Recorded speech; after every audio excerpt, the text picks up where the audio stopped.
amigos, asustados, preocupados. Así están los moradores del barrio Las 800, esto es en el sector Los Ríos, luego del desborde de la cañada de este mismo nombre, Las 800, por las lluvias de anoche que inundaron la calle. Aunque esta vez no hubo víctimas, gracias a Dios, ni daños importantes en las viviendas, el aguacero les recordó a los moradores la tragedia vivida en noviembre del año 2022, cuando en una situación similar una persona murió arrastrada por la cañada. Hoy lunes queda el lodo arrastrado por las aguas de la cañada que inundó por completo el área e incomunicó a los residentes durante varias horas. El trayecto de la cañada está limpio, pero está limpio debido a que las aguas arrastraron toneladas de escombros a su paso, o sea que la naturaleza hizo un dragado de esa zona. Los moradores de Las 800 demandaron a la Corporación de Acueducto y Alcantarillado de Santo Domingo CAS a que agilice los trabajos que realiza en ese sector. Franklin Minaya dijo que está pasando una situación difícil y de incertidumbre cada vez que llueve. Anoche, decía él, cayó una lluvia fuerte, la situación fue apoteósica, el agua casi llegó a la casa. El presidente dio el primer picazo, pero parece que están esperando a que se ahoguen 10 o 20 personas, como ocurrió en otra ocasión, para poder resolver. Mientras tanto, Eddie Pineda dijo que no es la primera vez que la cañada se desborda. Estamos esperando que las autoridades de la CAS cumplan con su promesa de comenzar los trabajos lo más pronto posible, pero aún no hemos visto nada. Y en una nota un poco histórica, pues en el día de hoy, 24 de abril, pero esta vez del año 1965, se inició en nuestro territorio un levantamiento cívico-militar que dio origen a la guerra civil denominada Revolución de Abril. Los violentos acontecimientos marcaron un periodo que se extendió hasta el 3 de septiembre de ese mismo año, 1965, y que tuvieron su origen en el derrocamiento del gobierno del profesor Juan Bosch, ocurrido el 25 de septiembre de 1963, tras lo que se instaló el llamado triunvirato, que fue un gobierno que se vio obligado a renunciar tan pronto inició la revolución. La guerra enfrentó al bando constitucionalista, que era liderado por el coronel Francisco Alberto Camaño, que buscaba el retorno al poder del profesor Juan Bosch y la Constitución de 1963. El otro bando, el opositor, era liderado por el general Elías Wessing y Wessing.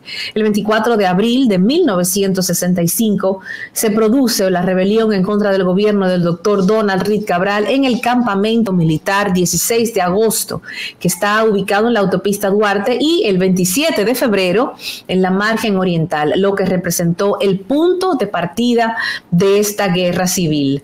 A mediados de aquel día se comenzaron a producir movilizaciones de grandes grupos de personas que se agrupaban en esquinas, en calles, en avenidas de todo el país, tras difundirse la existencia del movimiento que orquestaba el derrocamiento del presidente de facto, Donald Reed Cabral.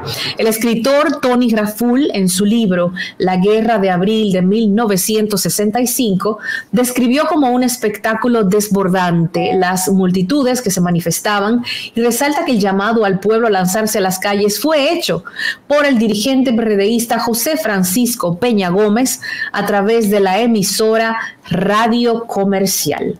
Millares de hombres, mujeres, niños y ancianos corrían como locos por todo lo largo de la avenida Duarte. Parecía una especie de serpiente humana interminable, semidesnudos, descalzos, con chancletas, con ropas interiores, marchaban hacia el escenario de la historia. Parecían enloquecidos reclamando el retorno de la Constitución y de Juan Bosch presidente. Así lo define Tony Raful en la publicación. Hay reseñas históricas que relatan que ese mismo día, en horas de la tarde, se produjo una irrupción de tropas de infantería del Centro de Enseñanza de las Fuerzas Armadas, apoyadas por unidades blindadas que impidieron que los militares sublevados desarticularan a las fuerzas del orden público. Un poquito de historia para recordar que hoy, hace ya 58 años, que se dio la llamada Guerra de Abril del 1965. Y la Dirección General de Migración investiga el paradero de 5 haitianos que entraron al país y que integran la lista de 39 extranjeros impedidos de entrar al territorio por ser considerados una amenaza para la seguridad nacional. Así lo afirmó el director general de Migración, Venancio Alcántara, al precisar que se mantienen trabajando en los aeropuertos del país, en sus tareas correspondientes y en operativos de interdicción migratoria para darle cumplimiento a la orden del Poder Ejecutivo. Estamos trabajando en la revisión del listado que el presidente nos dio de personas que no pueden entrar al país. Ya hemos detectado que hubo 4 que tuvieron estatus legal en el país. A una se le canceló la residencia en el 2018. Hay 3 que salieron del país y hay 5 que entraron al país y estamos en proceso de investigación buscándolos para dar con su paradero. Así lo dijo Venancio Alcántara, director general de Migración. Sin embargo, no ofreció los nombres de los extranjeros buscados en el país o qué tipo de amenaza es que representan. Y uniendo esta información con una información que nos llega desde Haití, el ex primer ministro y ex canciller de Haití, Claude Joseph, solicitó el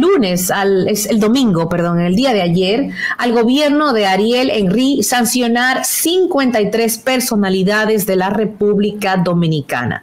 Entre esas personalidades que Claude Joseph solicita que el gobierno haitiano sancione está el presidente Luis Abinader, después de que éste le prohibiera la entrada a su país a decenas de políticos y empresarios haitianos. Joseph es uno de los que tiene prohibido ingresar a República Dominicana por órdenes de Abinader desde septiembre pasado. También reclamó sanciones para los expresidentes Hipólito Mejía y Leonel Fernández, así como para el actual canciller Roberto Álvarez y el director de Migración de nuestro país, Venancio Alcántara. Además, también solicitó sanciones para varios legisladores, entre ellos para el presidente de la Cámara de Diputados, Alfredo Pacheco, también para empresarios y políticos condenados o imputados por corrupción. En una carta dirigida al Consejo de Ministros, Joseph, un fuerte crítico de la política migratoria de Abinader, basó su petición en la amenaza a la seguridad nacional de Haití, a la paz y a la seguridad de la isla y de toda la región que a su juicio representa este grupo de dominicanos. Es decir, que para el señor Claude Joseph, el presidente Abinader, Hipólito Mejía, Leonel Fernández, el presidente de la Cámara de Diputados, entre otros exfuncionarios y funcionarios, son la razón por la que la seguridad y la paz de su país está en peligro. Señores, hay que oír cosas.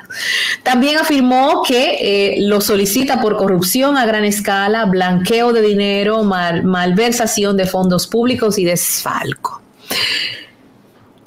Creo que para llegar ahí tenemos que demostrar todo eso. Yo soy de las que creo y sostiene que nuestro país obviamente ha tenido muchos temas y muy graves de corrupción, pero yo creo que tenemos que hacer esa misma revisión en Haití. Totalmente de acuerdo. Las otras razones son las deportaciones masivas, inhumanas, indiscriminadas de haitianos, falta de reconocimiento del derecho a la nacionalidad en territorio dominicano, violaciones sistemáticas de los derechos de los migrantes haitianos en la República Dominicana. Me sorprende que el señor Claude Joseph no sea tan exigente y tan estricto con las leyes de su propio país que no proveen a sus nacionales ni siquiera de documentos de identidad. Pero quiere que República Dominicana lo haga.